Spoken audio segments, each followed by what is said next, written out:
हाँ, तुम बताओ कि क्या प्लान्स हैं।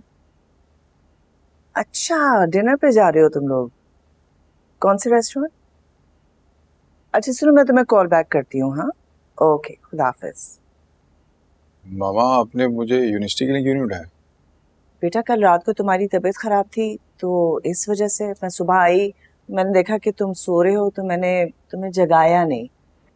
कुछ देर और आराम करोगे तो तबीयत बेहतर हो जाएगी। ठीक है। ज़ारा अकेली चली गई, आप इसलिए तो परेशान नहीं? नहीं बेटा, मैं तो तुम्हारी तबीयत की वजह से परेशान थी। वो छुट्टी करने को कह रही थी मगर मैंने ज़ारा को ड्राइवर के साथ भेज दिया। मगर बेटा तुम अभी थोड़ा और आराम करो। हाँ, और मैं अदील को देखती हूँ। ठीक है। ठीक है, दवाई भिजवाती हूँ मैं तुम्हारे लिए। जाओ प्लीज रेस्ट करो।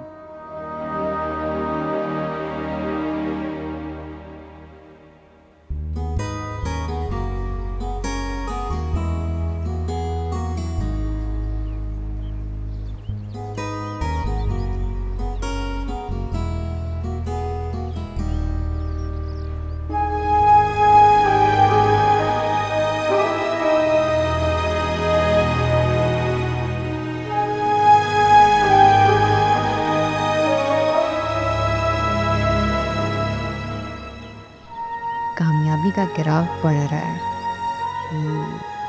Thank God. मरियम उतरो, ऑफिस के लिए देर हो रही है।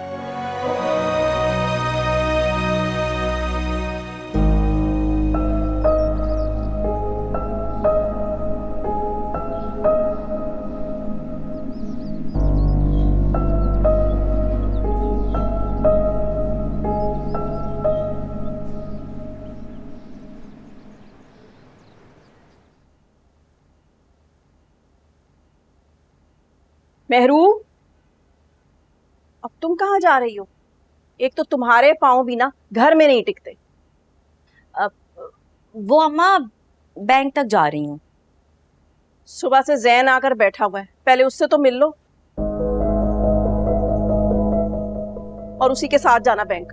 जैन? मगर मगर ये जैन क्यों आया है? तुम्हें लेने आया है, और किस लिए आया है? अच्छा, अब मैं किचन में जा रही हूँ तुम्हारे अब्बा की फरमाइश पे दामाद के लिए खाना बनाने। तुम आ जाना जल्दी नीचे। ओफो, ये जैन क्यों आ गया है? अब मैं क्या करूं? सलमान मेरा इंतजार कर रहा होगा। अंकल आप अपनी डाइट अच्छी रखें, फ्रूट्स वगैरह खाएं, फिर आप जल्दी से ठीक हो जाएंगे, फिट फाट हो जाएंगे। मैं फ्रूट्स लाया था आपके लिए, वो मेरे ख्याल से आंटी लेके चली गई। कोई बात नहीं बेटा, खा लूँगा मैं फ्रूट। तुम मेरी तबीयत पूछने आए हो ना, मेरे लिए इतना ही बहुत है। बेटा तुम बहुत अच्छे हो। अरे थैंक यू अंकल, जानता हूँ मैं। मैरू का ख्याल रखना, थोड़ी ज़िद्दी है, आहिस्ता आहिस्ता ठीक हो जाएगी। उसकी माँ ने उसे बहुत लाड से पाला है। अंकल थोड़ी नहीं, बहुत ज़िद्दी है। मुझे भी मामा ने लाड से पाला है, लेकिन ये तो हर बात पे डांटती रहती है, लड़ती है मुझसे छोटी छोटी बातों पे। हेलो मैरू, आई एम सॉरी, मैं तुम्हारी बात कर ही नहीं रहा था। मैरू, जैन तुम्हें लेने आया है, तैयार हो जाओ। मगर अब्बा, मैं ऐसे कैसे जा सकती हूँ?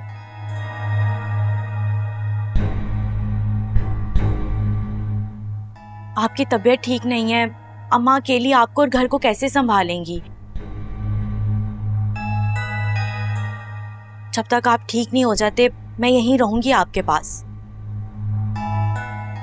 जानता हूं तुम्हें मेरी कितनी फिक्र है। बेटा तुम मेरी फिक्र छोड़ो, अपने घर की फिक्र करो।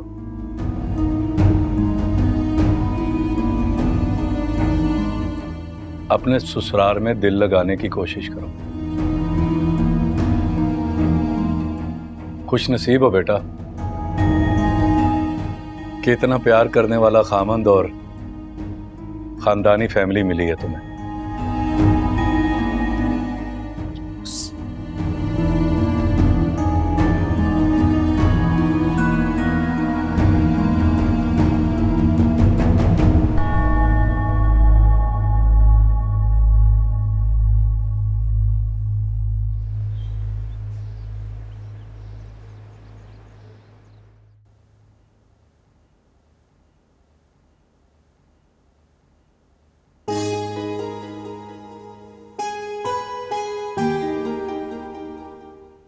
मरियम ठीक कहती है, बदगुमानी को दिल में ज्यादा दिन जगह नहीं देनी चाहिए।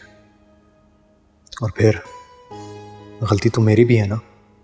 अगर ज़ारा को कोई गलत फहमी हो गई थी तो मुझे उस पर गुस्सा नहीं करना चाहिए था, बल्कि उस गलत फहमी को दूर करना चाहिए था। वो तो पहले ही इतनी दुखी है और दुखी हो गई होगी। ठीक है, मैं उसको मना लेता हूँ।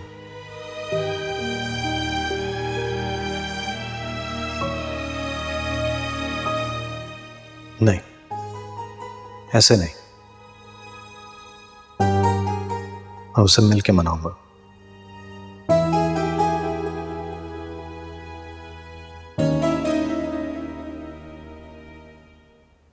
भाई ज़ारा को बुलाओ, चाय ठंडी हो रही है। आती होगी, आ गई। ये आ गई। थैंक यू बेटा। हाँ बताओ बेटा, क्या चल रहा है? कुछ खास नहीं पापा, बस वो लास्ट सेमेस्टर चल रहा है तो उसकी तैयारी। देखो, तुम्हारा और ज़ारा का लास्ट सेमेस्टर चल रहा है और मैं चाहता हूँ इसके बाद तुम लोग ऑफिस ज्वाइन कर लो। मैं बाबा? हाँ हाँ, तुम दोनों का बिजनेस है, तुम लोग दोनों ने ही संभालना है। बाबा मैंने कभी इस बारे में सोचा नहीं है, लेकिन रेहान को ज्वाइन करवाएं, उसका करना बनता है। पापा ज़ारा इसलिए मना कर रही है क्योंकि यूनिवर्सिटी के बाद इसे ऑफिस नहीं अपने ससुराल जाना है। चुप करो शैतान, हर वक्त अपनी बहन को तंग करते रहते हो। और शादी होने का मतलब ये थोड़ी है कि इंसान प्रोफेशनल ना हो। मैं हादी से खुद बात करूँ और मुझे यकीन है कि उसे कोई एतराज नहीं हो। नहीं नहीं, मेरा मतलब है बाबा, हादी का इस चीज से कोई लिंक नहीं है, ये मेरा अपना लाइफ डिसीजन है। Excuse me. वो क्या हुआ? हाँ, कुछ दिन से चुप चुप सी है। आप फिक्र ना करें, मैं देख लूंगी। देखो, कुछ अरसे के बाद ज़ारा शादी करके इस घर से रुखसत हो जाएगी। मैं चाहता हूँ कि जब तक वो इस घर में है ना, बहुत खुश रहे। मैंने कहा ना, ऐसा ही होगा इंशाल्लाह। रेहान, बिस्किट देना तो। जी पापा। ये